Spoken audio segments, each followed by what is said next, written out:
Hola, mi nombre es Daniel Mosca, soy médico psiquiatra, coordino el equipo de factores humanos del SAME, que es el Sistema Público de Emergencias de la Ciudad de Buenos Aires, y el equipo de estrés traumático del Hospital de Emergencias Psiquiátricas Torcuato del Vear de la misma ciudad. Soy presidente honorario y fui fundador de la Sociedad Argentina de Psicotrauma y presido el capítulo de trauma y estrés traumático de la Asociación Argentina de Psiquiatras. El tema que hoy nos convoca, de lo que vamos a hablar, es del potencial impacto emocional que podría tener la pandemia COVID-19 en el personal de salud. Y hablando de este tema, la primera pregunta que deberíamos hacernos es: ¿qué es lo que perturba? ¿Qué es lo que impacta de esta situación? ¿Podría ser la cantidad de fallecimientos? Si bien hay imágenes que son abrumadoras, que muchos las tenemos todavía calcadas en nuestra retina, las imágenes de las largas filas de camiones militares en el norte de Italia llevando fallecidos a ser cremados, las fosas comunes en la isla cercana a Manhattan, los colegas relatando que tienen que seleccionar a los pacientes. Por suerte no sucedió todavía esto en nuestro país, que tienen que hacer un triage para ver a quién le asignan un respirador disponible o quién termina siendo en alguna medida condenado a una muerte sin aire, una alta probabilidad. Esto sin duda son imágenes impactantes, altamente estresantes. Allá hubo casi 502.000 muertos por corona, en un total de 29 millones de muertos, que es consistente con la cantidad de muertos que hubo durante el año 2019, que fueron 60 millones de muertos. Esto nos da un índice que es del 1,73%. Esto nos dice dos cosas. Por un lado, cuando empezamos a medir esto, el índice era del 0,51 hace 2 meses y medio. O sea que casi se cuadruplicó el porcentaje de pacientes muertos por coronavirus sobre el total de muertes, pero también nos dice que por cada muerto con coronavirus vamos a tener 60 personas que mueren por otros motivos. Si tomamos el HIV, por ejemplo, en este semestre murieron más de 800.000 personas con HIV. Y si tomamos las encuestas, vemos que entre el 10 y el 40%, dependiendo del rango etario, no usa preservativos al momento de tener sexo casual. Entonces, ¿qué diferencia hay? Porque seguramente si estamos en un ascensor y una persona nos tose o nos estornuda encima, nos atemorizaría, nos pondría quizá violentos.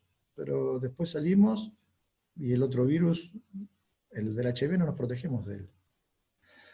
Recuerdo perfectamente el 31 de agosto del año 99, cuando intervinimos desde el SAME en la tragedia de Lapa. Esa noche murieron 65 personas. En el mes de agosto del 99 morían 21 personas por día en accidentes de tránsito. Eso quiere decir que cada 3 días teníamos la misma cantidad de fallecidos que los que hubo en Lapa. Cada fin de mes había familiares de los muertos en Lapa con carteles contra Lapa, queriendo que la empresa cerrara. No pasaba esto con las automotrices, por ejemplo. Lo mismo pasó el 30 de diciembre del 2004 en Cromañón. Casi 200 muertos. Esos muertos en accidentes de tránsito los teníamos durante 10 días. O sea que en agosto del 99 tuvimos 10 Lapas. Y en diciembre de 2004 tuvimos 3 Cromañón. Pero obviamente si nos toca atender a algún familiar en un accidente de tránsito, nos va a impactar emocionalmente, pero no quizá de la misma manera que nos impactó Lapa o haber intervenido en Cromañón, que sigue todavía siendo hoy un gatillo emocional. ¿Y con qué tiene que ver esto? ¿Por qué los accidentes de tránsito nos impactan de una manera, el HIV nos impacta de una manera, el coronavirus, Lapa y Cromañón de otra? ¿Con qué tiene que ver esto? Y obviamente, de ninguna manera esto es para relativizar o para subestimar ni el coronavirus, ni lo que pasó en Lapa, ni lo que pasó en Cromañón, sino para buscar cuál puede ser el motivo que impacta en nuestro psiquismo de una forma particular. Y a lo mejor con lo que tiene que ver es con lo no asumido, eso es lo que yo creo. Yo creo que tiene que ver con lo que uno todavía no asumió. Nosotros ya tenemos asumido el HIV hoy por hoy, pero para los que pintamos algunas canas, recordamos un comienzo a principios de los 80, la muerte de Rock Hudson en el 85, la peste rosa, que después se trasladó de los homosexuales como potenciales únicas víctimas a los adictos y después absolutamente a todo el mundo. En un primer momento temíamos tomar mate con alguien o darle la mano a alguien, no sabíamos cómo era el verdadero contagio. Después se supo y hoy lo tenemos completamente asumido, el coronavirus todavía no. ¿Por qué lo asumido o lo no asumido es importante? Porque nosotros todo el tiempo tratamos de controlar, si lo queremos ver de un punto de vista literario o hacer una analogía literaria, tratamos de controlar la insoportable levedad del ser, que también describió Kundera. Nosotros tratamos de negarlo y tiene que ver con poder vivir, ¿no? Porque obviamente si nosotros no negáramos la insoportable levedad del ser, ustedes no estarían en este momento viendo esta charla y yo no estaría dándola. Si yo estuviera todo el tiempo pensando que en cualquier momento puede morir un ser querido o yo mismo, en realidad en lugar de estar acá con ustedes estaría abrazándolos y llorando porque en cualquier momento puedo perderlos. Es necesario que neguemos la insoportable levedad del ser. Pero ¿qué sucede? El trauma, los desastres, lo no asumido nos impide negarla, nos enfrenta a la insoportable levedad del ser. Que esta pandemia es un desastre, no cabe ninguna duda, de todos los puntos de vista, de todas las posibles definiciones. Algunas definiciones de desastre tienen que ver con las pérdidas materiales, obviamente esta pandemia la tiene, por la pandemia en sí, por la cuarentena.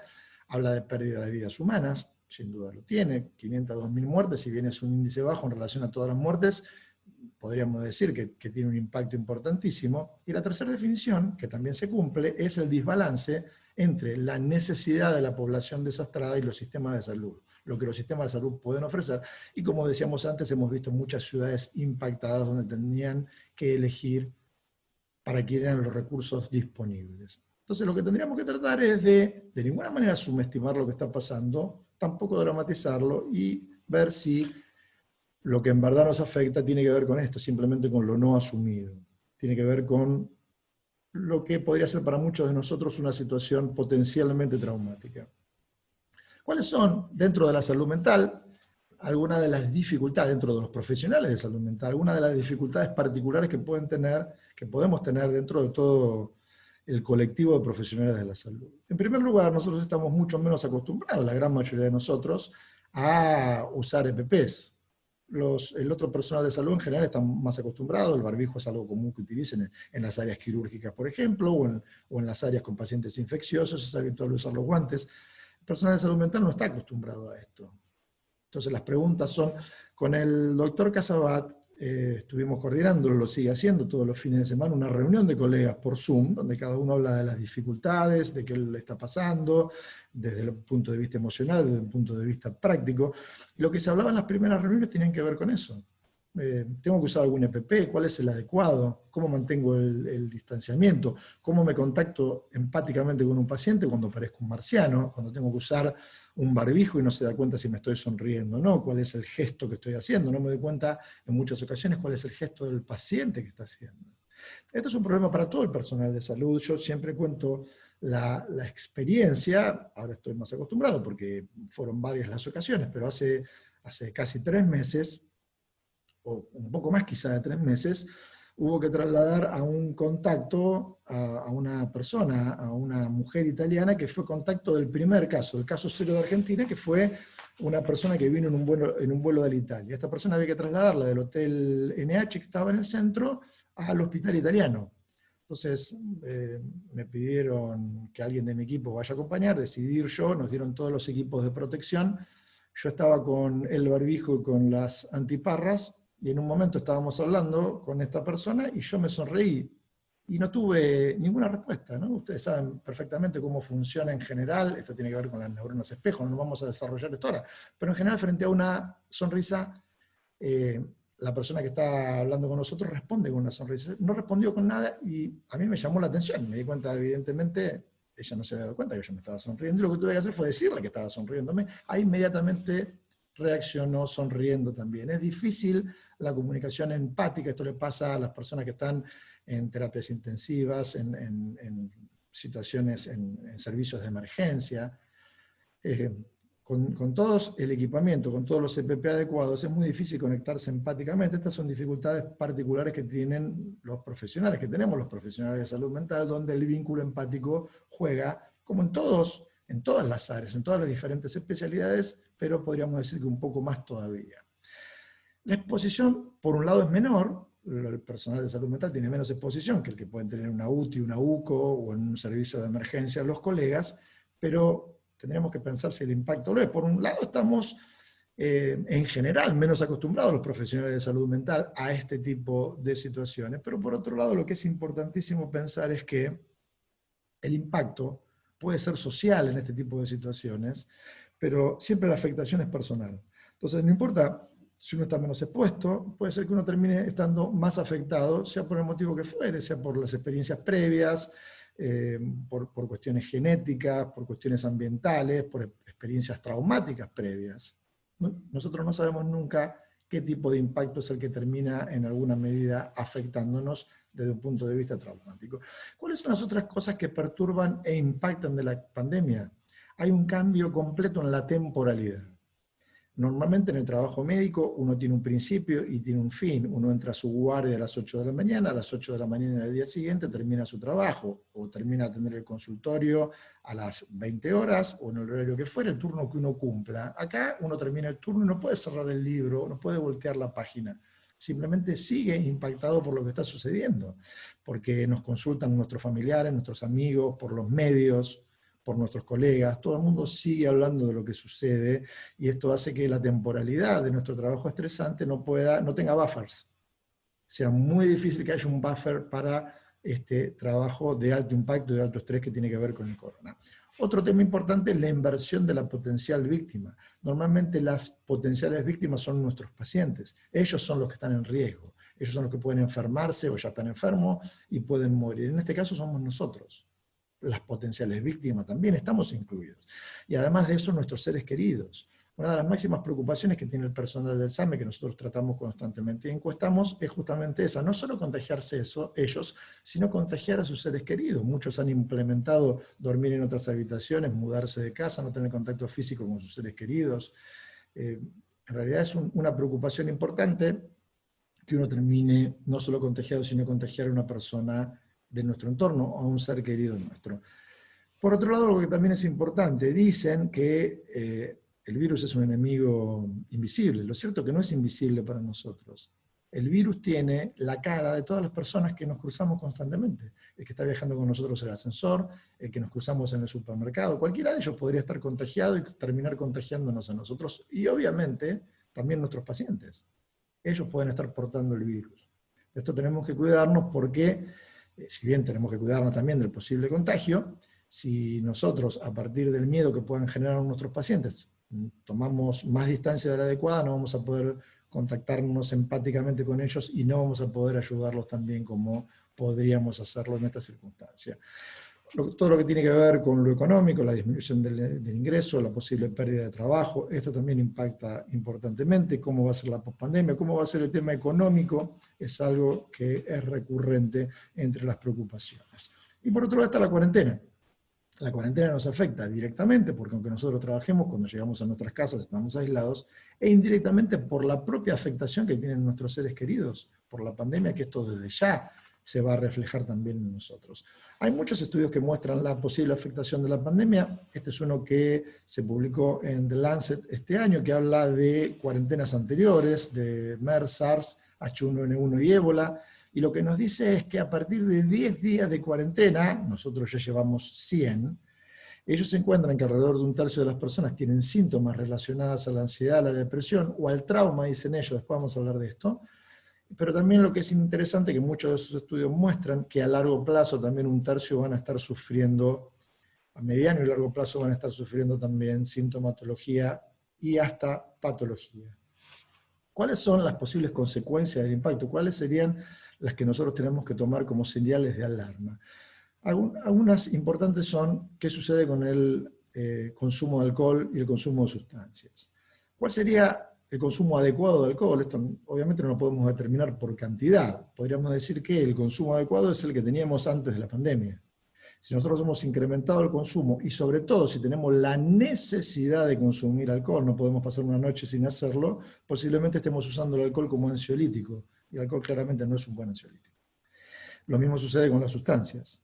Ahí no podríamos decir que hay una medida correcta, pero si empezamos a consumir sustancias, si empezamos a consumir drogas de prescripción inclusive, también tendría que llamarnos la atención, al menos ser consciente de qué es lo que está pasando. Tenemos que controlar nuestro sueño. Hay algo importante, una cosa que notamos al principio de la pandemia, es que los colegas estaban más cansados que habitual, inclusive muchos de ellos que estaban trabajando menos, sobre todo en particular en salud mental. En un principio, todavía ahora muchos pacientes son renuentes a tener sus psicoterapias o sus consultas habituales por videollamada. Pero lo que pasaba con estos colegas es que se sentían más cansados aún trabajando menos. Entonces, quizás no podamos usar el parámetro habitual para medir el sueño, que tiene que ver con si es reparador o no es reparador. Vamos a tener simplemente que ver qué cantidad de horas estamos durmiendo. Si nos está costando conciliarlo, si nos está costando mantenerlo, o si estamos teniendo despertares más tempranos, si nos despertamos antes que suene el despertador, si era lo que habitualmente hacíamos. Hay muchas medidas higiénico-dietéticas para mantener el sueño, ustedes las conocen, tienen que ver con no comer inmediatamente antes de irse a acostar, con tratar de espaciar el consumo de alcohol. El alcohol, digamos, puede colaborar para que conciliemos el sueño, pero va a tener un sueño no tan reparador como lo es habitualmente. Cortar con todo lo electrónico por lo menos 30 minutos antes de cerrar los ojos para dormir, lo ideal sería 1 hora antes. Bueno, y en el caso de con las medidas higiénicas, ejercicios de relajación y respiración, en el caso de con las medidas higiénico-dietéticas no alcance, vamos ahí sí a tener que pensar en implementar alguna medicación para el insomnio. Lo que tendríamos que evitar son las benzodiazepinas. Hay muchas otras estrategias posibles, utilizar antidepresivos sedativos, utilizar antihistamínicos, antipsicóticos como la quetiapina o la levomepromacina en dosis baja. Hay muchas alternativas, uno tendría que evitar las benzodiazepinas simplemente porque son prodisociativas y en situaciones de alto estrés y de posible trauma uno tendría que tratar de consolidar la memoria de la mejor manera posible. Tenemos que ver también nuestro apetito, si lo hemos perdido, si estamos comiendo en exceso, si estamos comiendo menos sano que habitualmente. Esto también le tenemos que prestar atención a la fatiga. Esto tiene que ver con lo que les relataba antes. Muchos colegas relatan estar mucho más cansados, muchos de ellos porque están trabajando más, muchos de ellos aún sin estar trabajando más. Dificultades de concentración, y esto también es importante porque la dificultad de concentración nos va a llevar a tener quizá una pobre toma de decisiones, y la pobre toma de decisiones nos puede llevar a cometer errores, y en este contexto la toma de errores equivocada puede llegar a ser peligrosa.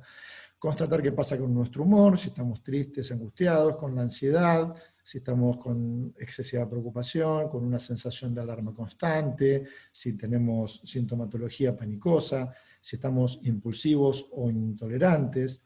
Les decía antes que el estudio de Lancet habla de patología traumática, y en realidad tenemos que contextuarlo esto adecuadamente, porque muchos de los síntomas de los clústeres del trastorno por estrés postraumático pueden llegar a ser normales en este momento. Estar todo el tiempo con recordatorios de lo sucedido puede tener que ver claramente con que todo el tiempo estamos bombardeados por lo que sucede. Tenemos que ver que hay una discusión entre colegas especialistas en trauma en todo el mundo que dicen que no estaría cumpliendo el criterio A esta situación, que no es un episodio único, salvo que nosotros nos contagiemos de coronavirus. La pandemia en sí podría no cumplir el criterio diagnóstico A, o sea, no podríamos diagnosticar como trastorno por estrés postraumático estas reacciones. De todas maneras, esto está en discusión. Mi opinión particular es que sí lo cumple, como quizá no lo cumple en otras pandemias, pero sí está en particular por todos los efectos que está teniendo, que aunque han pasado ya varios meses, siguen siendo agudos día tras día.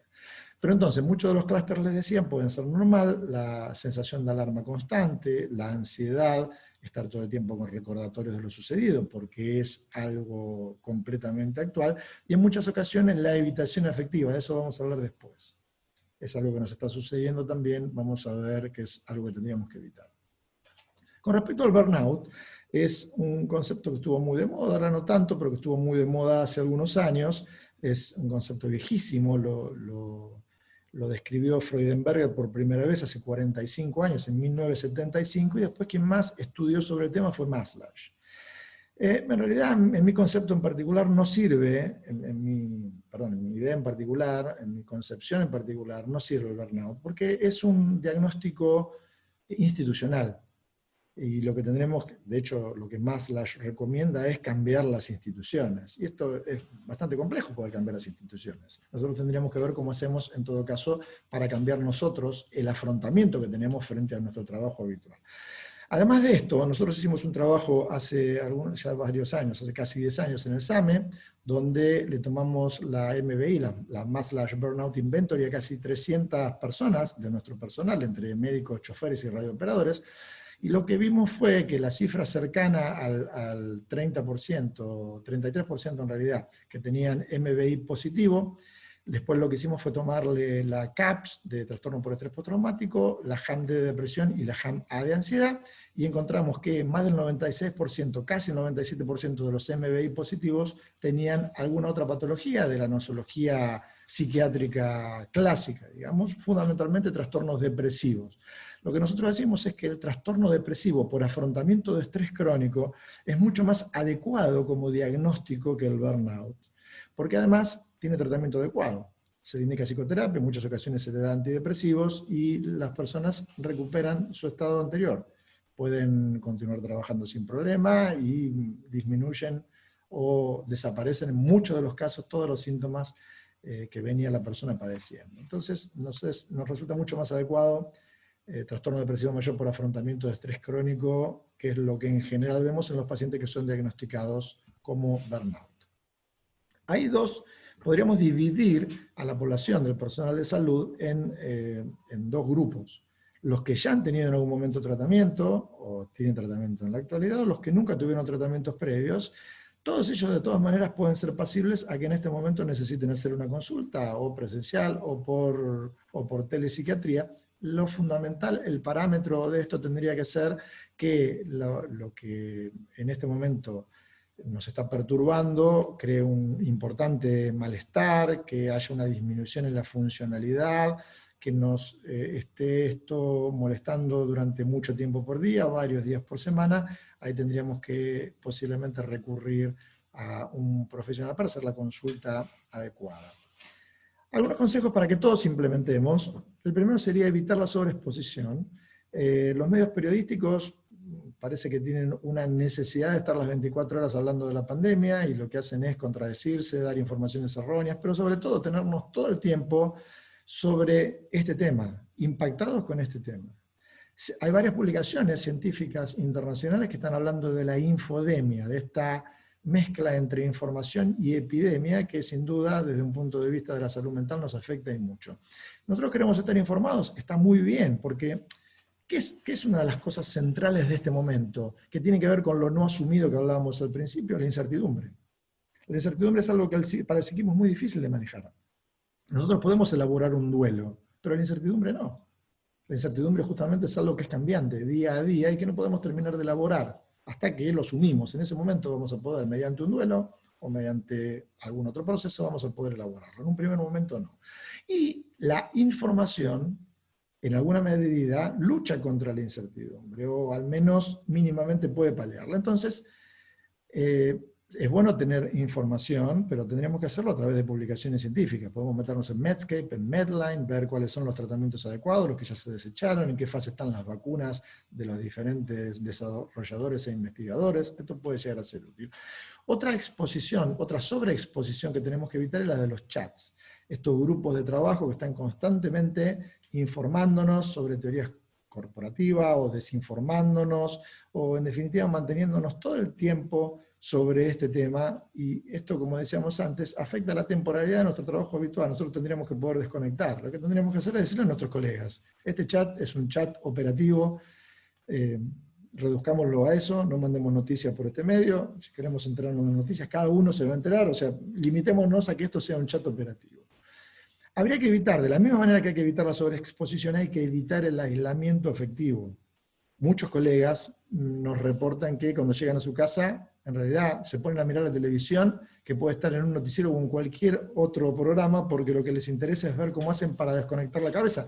Pero el problema es que desconectando de esta manera lo que hacen también es desconectar el afecto. Lo que tendríamos que hacer justamente es, para los que tenemos la suerte de estar con personas, con seres queridos convivientes, conectarnos con ellos. Si no tenemos esa suerte, conectarnos a través de videollamada, que la videollamada es mucho, digamos, con la videollamada estamos mucho más cerca del abrazo que tenemos ganas de darle a nuestros seres queridos. Es mucho más adecuado para este momento que las llamadas telefónicas, sobre todo con las personas mayores, y nos vamos a sorprender cómo terminan inclusive los mayores, cómo terminan aprendiendo a usar la videollamada en este momento de necesidad y termina siendo para ellos también mucho más satisfactorio. Sería bueno que esta conexión afectiva con nuestros seres queridos incluya preguntarle a ellos cómo se están sintiendo, que ellos nos puedan preguntar a nosotros, que ellos puedan hablar de sus miedos, que nosotros podemos hablar de nuestros miedos. Lo mismo pasa con los niños. A los niños hay que contarles qué es lo que está pasando. Obviamente, de una manera que no los abrumemos con la información, pero contarles qué es lo que está pasando. La fantasía en los niños, la incertidumbre de los niños siempre es peor todavía que en los adultos. Para ellos, mucho más que para nosotros, es mejor una mala noticia que la incertidumbre, porque sus fantasías, siendo tan dependientes emocionalmente de nosotros, en todos los sentidos, sobre todo los niños pequeños, no solo emocionalmente, sino fácticamente, las fantasías siempre son peores. Entonces tenemos que poder hablar de lo que pasa, tenemos que poder permitir, por ejemplo, que tengan regresiones. No nos tenemos que asustar por esto, todos tenemos regresiones, todos tratamos en momentos de incertidumbre, de trauma, tratar de volver a una etapa anterior de nuestra vida donde creíamos que el mundo era un lugar certero.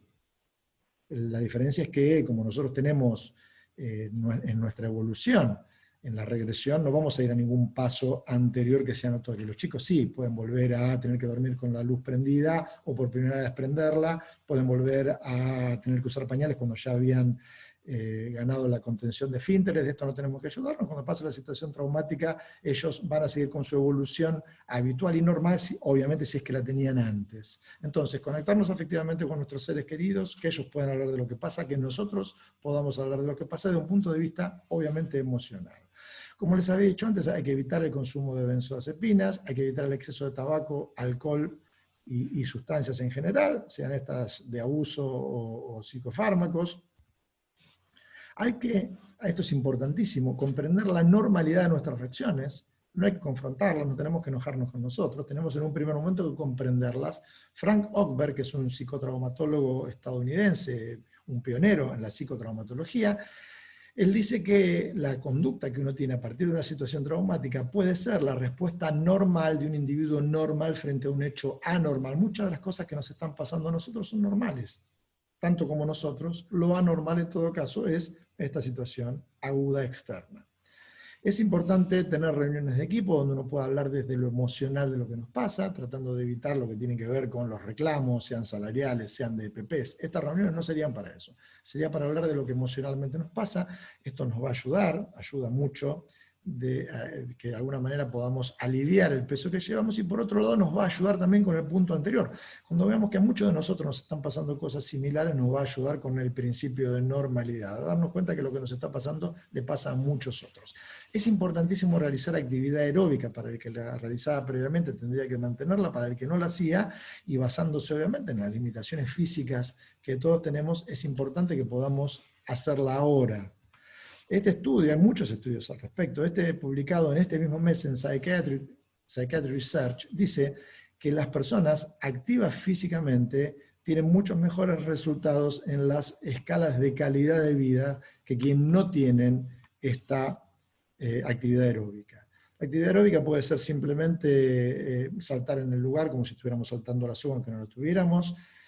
Puede ser hacer sentadillas, que estas pueden ser leves, pueden ser profundas, puede ser caminar alrededor, correr todas las sillas y caminar simplemente alrededor de nuestra mesa, si es que no tenemos espacio para hacerlo. Caminar enérgicamente alrededor de la mesa durante 15 minutos lo consideraríamos una actividad aeróbica y puede ser muy bueno para que nosotros afrontemos de mejor manera toda esta situación traumática.